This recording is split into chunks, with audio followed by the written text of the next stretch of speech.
నిజామాబాద్ జిల్లా బాల్కొండ నియోజకవర్గం మోర్తాడ్ గ్రామంలో గంజాయి సేవిస్తున్న 5గురిని పోలీసులు పట్టుకున్నారు. పట్టుబడ్డ 5గురు నిందితులను అరెస్టు చేసి రిమాండ్కు తరలించినట్లు ఆర్మూర్ ఏసీపీ ప్రభాకర్ రావు వెల్లడించారు. మండల కేంద్రంలోని యానం కాలనీలో శిథిలావస్థకు చేరిన ఇంట్లో 5గురు గంజాయి సేవిస్తున్నారని పక్కా సమాచారం మేరకు దాడులు నిర్వహించామని పోలీసులు తెలిపారు. గంజాయి సేవిస్తున్న వారు గాడిదల రాకేష్, మహమ్మద్ హర్షద్, ఆర్మూర్ రాజారాం నగర్కు చెందిన దుది రవితేజ, తోపారం శశిశేఖర్, మరొకరు మైనర్ బాలుడు ఉన్నట్లు గుర్తించామన్నారు. ఇక నిందితులను రిమాండ్కి తరలించిన పోలీసులు వారి వద్ద నుంచి 4 సెల్ ఫోన్లు, 500 గ్రాముల గంజాయి స్వాధీనం చేసుకున్నారు. మండల హెడ్ క్వార్టర్లో తగిన సమాచారం మేరకు మోర్తాడు ఎస్ఐ గారు, ముత్యంరాజు గారు, వారి టీము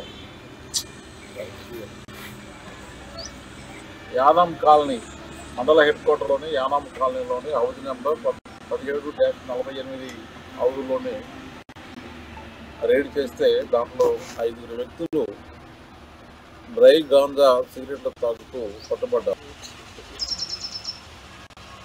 ఆ 5గురిని కూడా మరి పద్ధతి ప్రకారంగా